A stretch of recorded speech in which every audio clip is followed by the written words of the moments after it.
When the teacher asks you, remember the common question, what do you want to be when you grow up? Yeah. I used to say I want to be president. I see. Until in grade 7, when we had some repeaters, when the question came and I said I want to be president, I was laughed at.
Welcome to Off the Record. This is a space where we step away from the titles, the maybe other political, professional angles, and we really focus on the individual themselves, and who they are is really of focus to us. So on today's show, I would like to kick it off with our worship, Jones Kaliati, who serves as the mayor of Ndola, Zambia, bringing decades of experiences in public service, grassroots leadership, community development. From his early days as ward chancellor in Fifombe, yes, words to current leadership in Ndola City Council, Mayor Kaliati has both combined political acumen and business experience. Beyond his official duties, he's also shaped in faith, education, and also focused on his family. So let's give a big round of applause to Mr. Kaliati, your worship. Thank you very much for coming on the show. Thank you very much. Excellent. So as I was mentioning earlier, we're really, really interested in you as the profile behind the titles. I'm a passionate Ndola person myself. Oh. So for us, it was like, let's start where charity begins at home. Right. Bring some amazing people on the show like yourself, and then try and proceed through getting to know you behind the scenes. But before we kick into it, I'm a big coffee drinker. And usually I ask my guests on the show whether they would like a coffee or would you like some water? What would you like to drink? I will take some coffee as well. Fantastic. So as you may or may not know, I'm an addict. So I'm going to pour us one right now. Make sure you can give me some of your vieys on the coffee. Now, do you like it with sugar or cream? Hey, sugar. Sugar, okay. I'm still a sugar person. Okay, how many teaspoons? Hey, 3. 3 with some milk? Yeah. No. Okay. Black like that. All right. So cheers to you. Cheers. Thank you. Thank you. Cheers. Behind the title, behind the prestige, there are hiding secrets, struggles, and stories untold. Meet the faces you know, but what about the people behind the masks? Who are they? Off the record. For me to have food, it was a problem. I was out of school for a year. I went to do some piecework, very long piecework. My career didn't start all rosy. Of course, started on a faster note at some point. I've never drank in my life. I tried once and I was a bit noisy. Yeah. So I decided, I decided, no, I'm not going to drink. Yeah. I'm one of those few that after completing grade 4, I only stayed for 5 months and I was already in tertiary education. The question came and I said I want to be president. I was laughed at.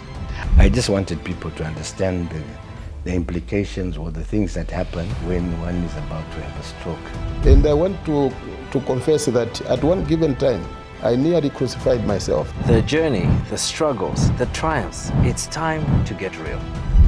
From the operating room to the boardroom, from the podium to the pulpit, we're going off the record.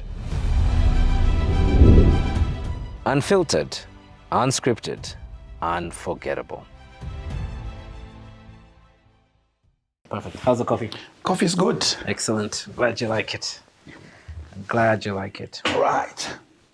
So we'll get into it. Yes. So maybe I'm very curious, before the mayor titles and the accolades, who was Mr. Kaliati? May I call you Mr. Kaliati or worship? Yes. Yeah. My name is Jones Kaliati. Yes. Born from the union of Mr. Kaliati and some lady that was called Madam Helen. Madam Helen. And they commonly called her Madam Helen. Born in North Rise, James Perry Road, then moved to Chifubu, spent the greater part of my life in Chifubu. I still boast as a person from the compound Chifubu, from Fibobe ward in particular. All my details are such as that. Educated at St. Bonaventure Primary School within Fibobe. Then I went to Kansai Secondary School, where I did my junior secondary school. I happened to have gone to Lubuto Secondary School, part of my senior secondary school, but finally completed at Chifubu Secondary School, my grade 12. This movement has been because of the way life treated me. I faced a number of challenges that saw me out of school because of having financial difficulties, not being able to manage, school fees and the like. And so I was out of school for a year. I went to do some piecework, very long piecework, for a period of 1 year. I made a bit of money. I was so committed to, saving, and I went back to school and completed. People that I was with at school, they will tell you that, especially when I went back at full secondary school, I went with a lot of energy, and I was a force to reckon with in terms of grades in all the subjects. Wow. And I completed my grade 12 with very good grades. I further went to do other courses. I did a course in auto electrical engineering at Nortec. I went on and did a NATEC. That was an accounting program. Now they call it Zika. I went to do theology under Potter's House of England. Wow. So, behold, the word of God is in me. Yes. I read the word of God. I fed on the word of God. I'm a leader at my church. I go to New Life Christian Center. I am a political scientist. I did political science, and I'm still doing a bit of it from the University of Lusaka, UNLAS. I love reading. I read a lot. I'm inquisitive. I love to research. And I'm a Christian. I started politics when I was pretty young. Okay. In my early days, I started politics. At school in grade 8, they still considered me as a politician because I could rise and stand for those that could be getting, mistreated, bullied, and all that. I have been doing business also. So side by side, I was doing business. I got motivated to contest in the election, in political portfolios. I have served from the lowest, portfolios in terms of party leadership. At ward level, I've served at constituency level, I've served at district level, I have served at provincial level, and then I got back into the district portfolio. I'm currently the district chairman for the Mighty Patriotic Front. Okay. That's interesting. I still do business. Yeah. And by the way, one of the businesses I do is that I deal in automobile. I deal in vehicles. So I buy wrecks.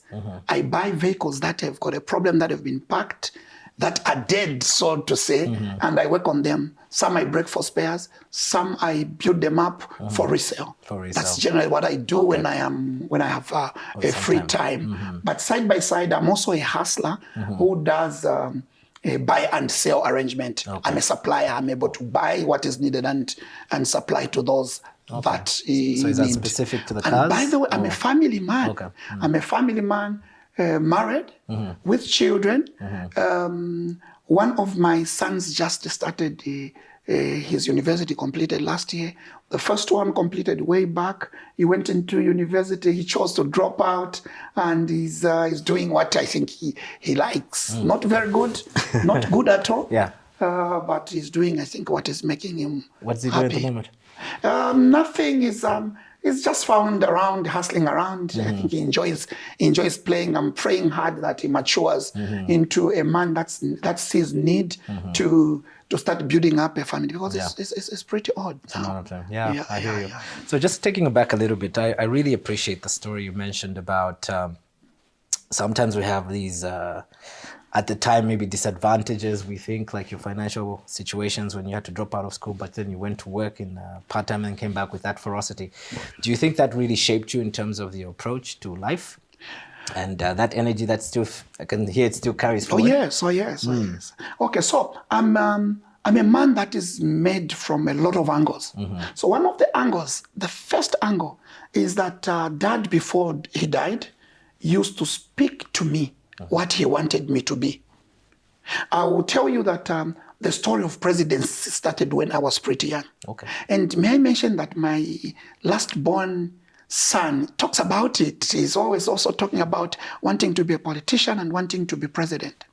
So when I was pretty young, my primary school days, when a teacher asks you, remember the common question, what do you want to be when you grow up? Yeah. I used to say I want to be president. I see. Until in grade 7, when we had some repeaters, when the question came and I said I want to be president, I was laughed at and I felt embarrassed because now there was a realization that you do not go anywhere like you go into college to go and study to become a president. Sure. That is the way I used to sound. And so people that had a wider idea, people who knew how it's done, how someone becomes a president, laughed at me, and the whole class laughed at me. And from grade 7, perhaps years after, I had stopped talking about it. Then years after, I realized that no, the issue of me saying I want to be a doctor, I want to be a pilot, I want to be an accountant, no, I think this is not me. I've got to be who I wanted to be. And I got back to saying I want to be president. And one way to become president is to be political. And so a few years after I left school, I joined the Patriotic Front in 2001, of course, having served in other political parties before. Yeah. So we formed in 2001, the Patriotic Front. I love it when Dr. Chimbakambuli talks about those that were there, the initial time when the Patriotic Front was being formed. And I'm a pioneer of the Patriotic Front. Wow. And we started creating structures in Chifubu, which saw me contest as the area councillor in 2006. Okay. So I served as the area councillor for Fibobe Ward in Chifubu constituents from 2006 to 2011. Thereafter, I stepped aside and did a bit of school. That's when I went to the university, studied political science. And in 2021, I came back and I said I could vie for the mayoral seat. And the people of Undola, who I thank so much for having given me an opportunity, gave me an opportunity to become their mayor. Yes. Here I am, I'm your mayor. So a question on that one, that's a really good trajectory, because I know some of our viewers maybe are thinking of aspiring to be something like that. And so 2 questions there. First one, who was maybe one of your early influencers? Because as you said, some people laughed at you, and I have a similar experience. But there are some mentors, leaders. Maybe in my case, I always talk about my father sometimes being the first seed, and then there were some people just outside, probably strangers in some cases, who are like, "This guy's got potential. Let me help groom him." So, was there anyone significantly influential for you in your early years that identified and said, "Yeah, let me back this guy or support this guy"? And who would that be, and how did that affect you? Okay, so after all that childish way of putting up things and aspiring and talking of what I would want to become, it happened that in my growing up, I largely related with the people older than me. Yeah. Largely. And those are my friends. To date, if you come to Chifubu, you will find me with the former MP for Chifubu constituency, Mr. Asinyangwe. You will find me with the former mayor, Mr. Kazembe. You will find me with the former mayor, Mr. Muntali, the former mayor, Mr. Katongo, Mr. Zinos, and quite a lot of people. Because I knew what I wanted, I started doing things like the scriptures say, that doing things that are not as though they were. So I started behaving in that line of being, and that's why I said when I was graduate, I was recognized as a politician, as a speaker for people, as a person who could stand in for people where there is a situation, and I would just come in and be a lawyer of some sort and be able to resolve advocate. Yeah, so it is. That's fantastic. And so it happened that my mother was in the same class with the late Dr. Chiluba, Frederick Chiluba. Yes. And so Dr. Chua would visit home when he was president, actually. And so one day he told me, if you want to be a good politician, because I had mentioned to him that I would want to be a politician. So he said, if you want to be a politician, you must be a very good speaker of Bemba. You know, my father comes from the East. I come from Chipata. Okay, same. And so, you know, even if you are not born in a particular region, I think these tribal things are in the blood. Yeah, You tend to be like that. I can assure you that it's now that my children are able to pronounce Ubwali as Ubwali. Otherwise.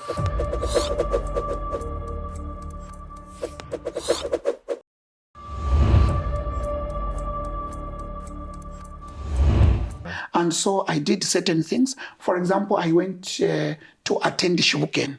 So Shibukeni was a learning program for the Watchtower Society. So we used to go to the Kingdom War, where they used to teach us how to read Bemba, how to speak Bemba. And so I'm a very good reader of Bemba language. Very rare. I read fluently. Okay. And as a young Catholic member of the Outer Boys Club, Kampenga, I also used to read in church in Bemba. In Bemba. And that started shaping me, relating with Bachiruba.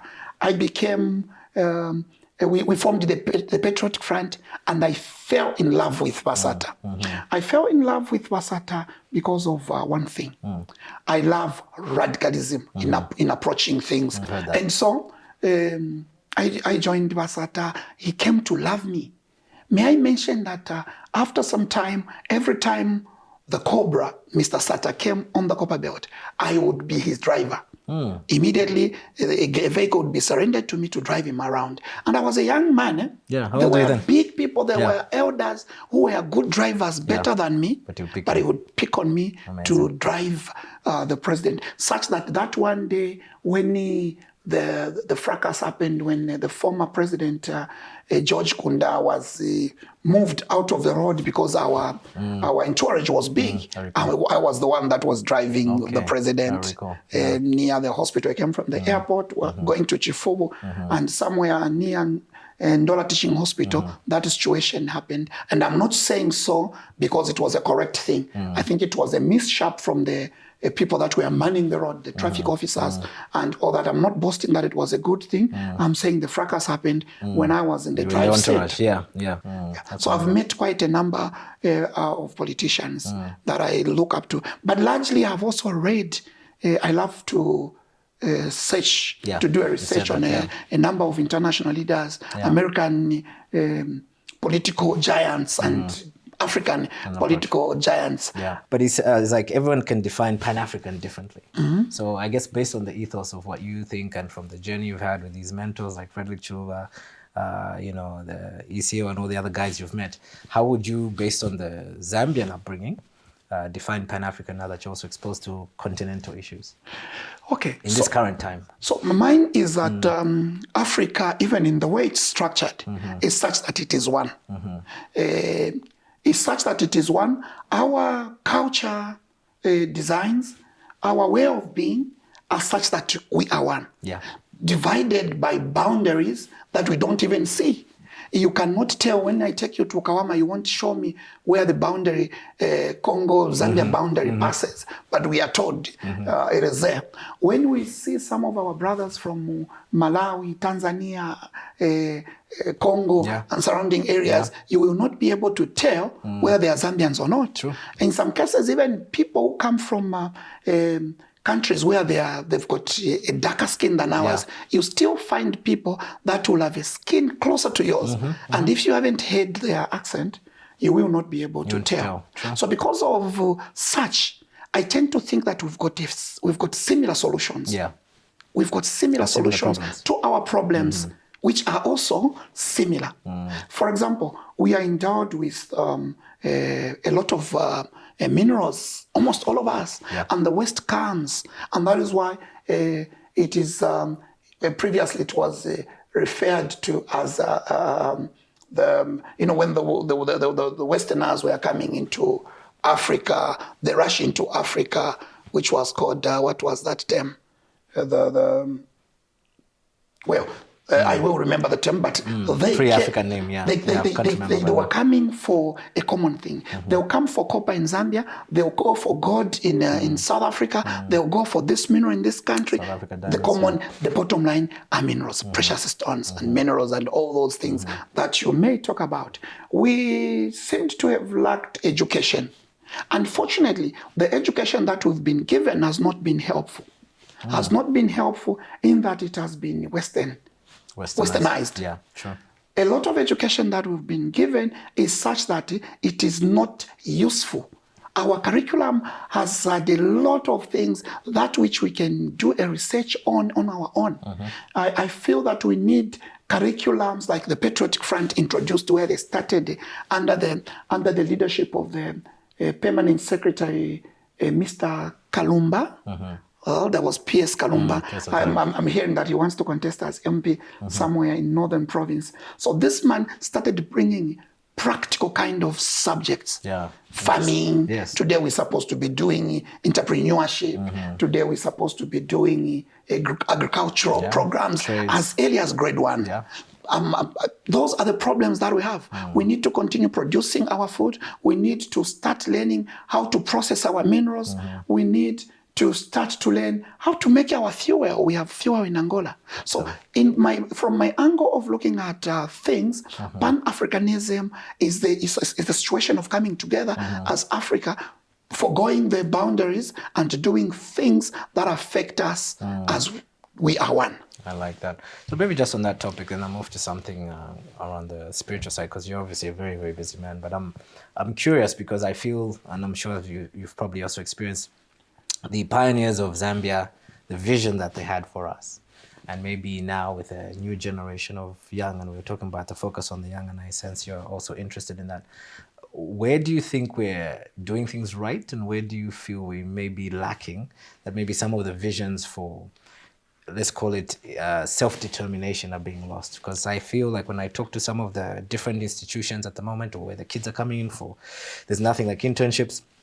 In my era, there was even a very strong Tiveta focus. If you remember those days, trades were very strong. Now we rarely have any practicals, things like that. But where do you think as a nation, or as leaders in Africa for now, what do you think we're doing right as Zambians at our generation? And then where do you think we can maybe improve? Okay. What we need firstly is the use of the word deliberate. So we need deliberate programs that will deal with our situations. Okay. That's number one. So what are deliberate programs? Like I said, we've got a problem with food. We need to start having programs in terms of food production. Yeah. We have minerals. They are a problem. We take raw, materials out of the country. We need to have a deliberate program to start adding value. All right? So those are just but a few examples where we need to use the word deliberate. Deliberate, yeah. Because then we are pointing in a particular direction. And this is in our education This system. is it must be inculcated much more. And A much lot earlier. of stuff in our curriculum must be removed. Sure. And It's outdated. be replaced with the current situations. We know that the world has gone technology. Yeah. We need to do a lot of technology programs. We need to start, mindset should be a course In itself. Maybe starting from early grades. Imagine you start teaching grade ones on mindset. Mindset is wide, as you both you and me know, but it will start giving you that positive side of life. Yep. It will empower you with positive energy in the way you do things, in the way you look at things. And that's the biggest problem. It's the mindset. As I was coming, someone was driving a truck. So he had take a drink. He was drinking. After he finished the drink, he threw the bottle off the window. I hooted at that person and I showed him, that's what you've thrown, don't do that. I like that. And he hooted back as a sign of saying, oh, I'm sorry, I've heard. Usually they'll fight you. It's a mindset. Yeah. We should know that even when you are in a bus, after you finish your sweet, you finish your drink, you should be able to ask the conductor, is there any way I can deposit this bottle? Is there any way I can deposit this plastic? So the mindset is a big issue that we need to start address. learning. It's almost cultural, actually, because I'm in the recycling business, and that drives me absolutely insane. Okay. To a point where if I'm going to Kitwe, sometimes I take longer because I'm stopping on the road, picking up the plastic bottles because I process those and I keep them. But I found, back in the days when we didn't have toxic products, like you said, we could throw the banana leaf, we could throw the cabbage. It's biodegradable. But that culture of throwing things and burning things has just followed us. And in some cases, I find even government institutions are also needing the same sensitization. Would you agree? Yeah. So that's a big challenge. And I like that you're one of the policing agents, but I would say, I feel we're still in the minority. We are. And a lot of people, it's just lip service. Yes. Because again, it gets too expensive to process that. So as someone who's championing the fierce leadership, I think I'll coin it for now, in Ndola, we're very, very excited to hear that you are that person that also can stand up and put energy towards these things. I think courageous leadership is needed because, like you said, sometimes we have to discern from what the colonialists gave us, predated, and to what's applicable now is very different. And having someone who's been in the trades before, like your journey said, I think that really adds value to the conversations that can be had. Because a lot of people have big degrees, but they don't have the practical knowledge. Yeah. So bridging that, I think, is my biggest takeaway. True. But how do you then, with you've got your businesses, you've got your political positions, you've got family, you're also involved in the church. How do you juggle and balance that? What's your work-life balance look like? Perhaps I'm living a boring life because I'm committed into these things. Sometimes I wake up at 05. I start attending to a vehicle, fixing a vehicle, so that by 7:30 I should be taking my bath in readiness for office at 8 hours. When I leave home, I go to the office. I will be there. My office deals with a lot of talking. So sometimes I'll talk from 8 hours to the time that I move out. Like a few weeks ago, we had a month of prayer and fasting. So 16:30, I will leave my office and go to church and do prayers. When I leave there, I'm already missing to be with the family. I will be rushing to go and be with family. So this routine continues. It is also coupled with, because they say, all day without play made Jack a dull boy. I also have friends I need to mingle. I need to go and listen to news somewhere at some spot and be able to listen to other views and all that. Sure. I've got to listen to news. And so it becomes, I think when you grow, life just becomes boring and it starts hovering you or moving you around the same circle. You do the same things. No, and that's what we're most interested in, is the author. And I know that's a big word these days, but I think it's whatever you do when even the cameras are off. And I think one day when you see this production, which thank you for your time again, we talk about when the camera is not rolling anymore, who's the person behind that mask? We all have to wear certain masks and all that, but I think for me, the big driving force is also to showcase a story of the infrastructure that it takes to be a leader in this country. And back to the question I was even going to talk about, is I think there's not a lot of conversations on the realities of sacrifice.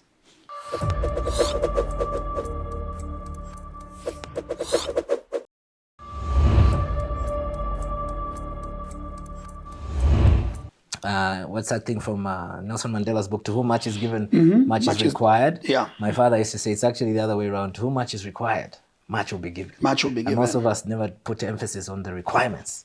So how do you deal with the sacrifices you've made? And maybe another question, because I've got a family, I've got things I'm also focused on. But sometimes my family also, and historically, have had to make sacrifices for my goals and visions. So how do you balance those two? Are there any sacrifices maybe the external supporters in your social network have to make? And if so, how do you deal with those and how do you move forward together? Right. I didn't realize my cup is changing slowly. It's part of the magic. Wow. Would you like another cup? No, this is enough. Okay. I just realized that my cup is changing. Definitely. I'm no longer able to read what I was reading. Yeah, it goes with the heat. People are magical indeed. If I show you my phone, we check the Airtel money thing, the MTN money thing. I start showing you how I share. If I take you to messages, you see the amount of help I give to people. When schools are opening, I already know that I need to buy a few books here and there. I need to buy shoes here and there. I need to sponsor someone. In as much as we are saying education is free now, it has become expensive. It has. It has become more expensive than when it was payable. And so much is done. We are in a very difficult era in terms of financial times. Very, very difficult times. And so people are lacking. If I tell you how many bags of mealie meal I buy in a month, I may not be able to tell you the exact number. I will tell you that I do so much in terms of giving out. One thing that I will clearly tell you is that in the process of leadership, I have become an anthropist. Okay. Always giving out. Yeah. My salary as a politician, and I told my wife and family when I assumed, especially the mayor office, to say, the salary that comes out of this, it's for us and the people. Please, if you want anything that is 100% ours, encourage me in our business. Help me in our business so that we make money that is family money. This money is family money beyond the family we are, but with a lot of externals. And so the giving is too much. That is the financial sacrifice. But the sacrifice in terms of prayer. Yeah. What do you mean by that? So sacrifice in terms of prayer. I'm a Christian. One of the roles I play at church, that I've played largely at church, is that I've been an intercessor. And intercessor, meaning you pray, you are a prayer warrior. You are always praying. Okay? The book of Thessalonica tells us to pray for leadership. I'm praying for leadership. I'm praying for the president. I'm praying for the political parties. I'm praying for our ministers. I'm praying for leadership at all levels. That's how I start my day in the office. And so to me, that is sacrifice. I don't take for granted. When I see a pastor, I see a priest, I know how much work they do. Their work is to every day studying the word of God so that they are able to share, praying for us, for you and me, and for different situations, for the country as well. So it's a lot of sacrifice. A lot of work. Among the sacrifices I do is the dedication to work. I have been given this work, this office of the mayor. I know that I've got to serve people. I know that I've got to account in 2 ways, perhaps 3 ways. I've got to account to myself.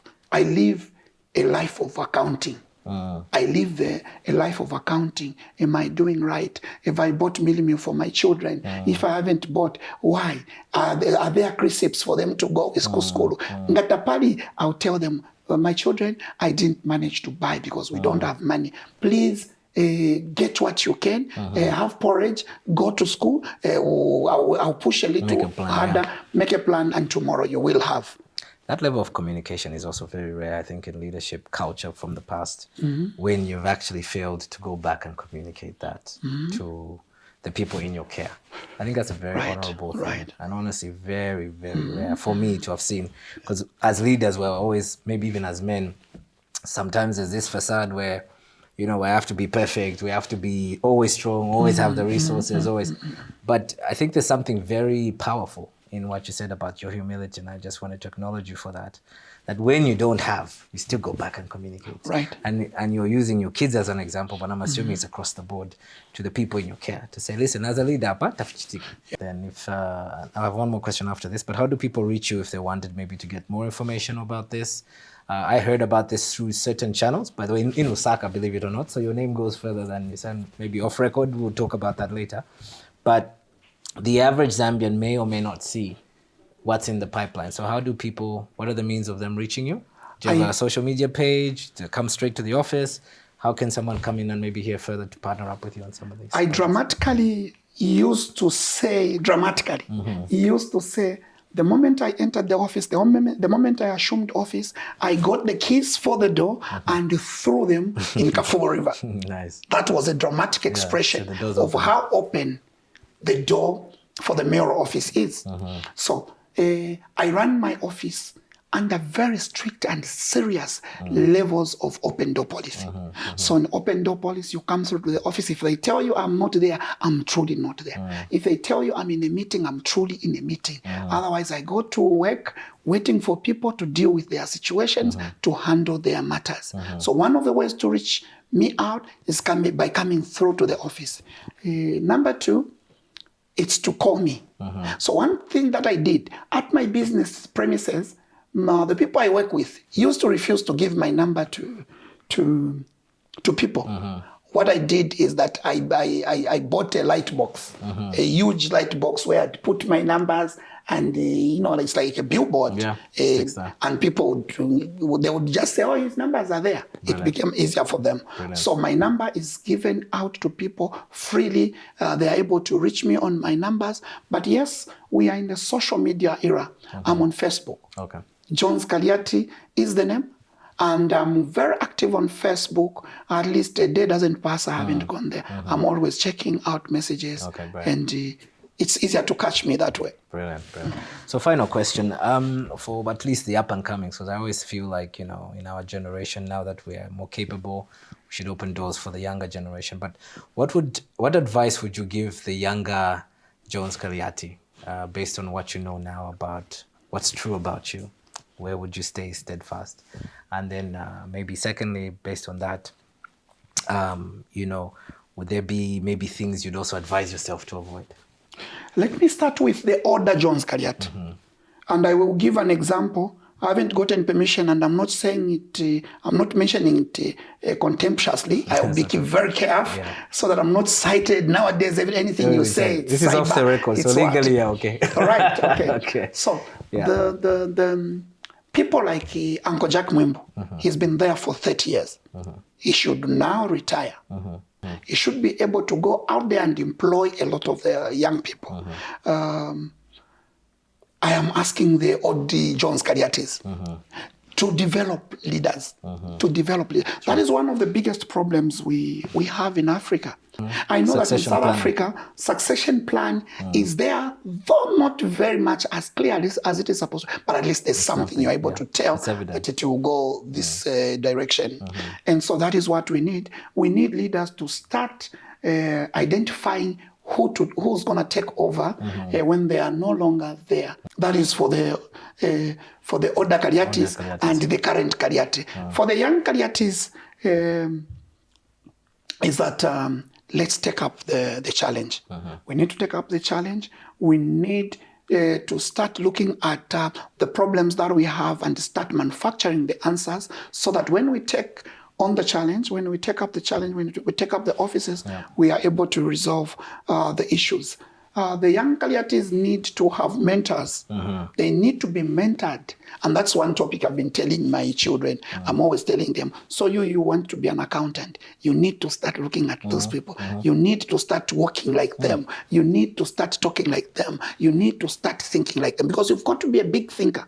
And when I say you need to start doing these things like them, I'm not talking about the West doers. I'm talking about the creme de la creme, the best in all those aspects. The people you choose on, you won't choose the West. But much, much more, this country belongs to them. They've got longer life than the older Kaliatis, and they need to be personal about their country. They need to be personal and do it like if they are not there, if they don't do it, no one will do it. I love it.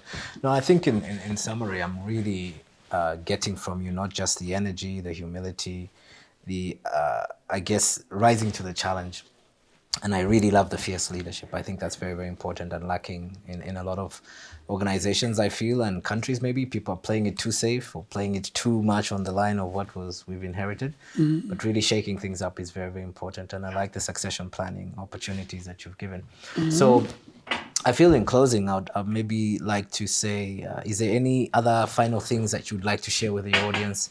And maybe something about you, and I said this to you to warn you, but something about you that maybe many people don't know about, that you still think is something you're proud of about yourself? One of the things that I'm proud about myself is that I'm largely self-made. But then what's triggered?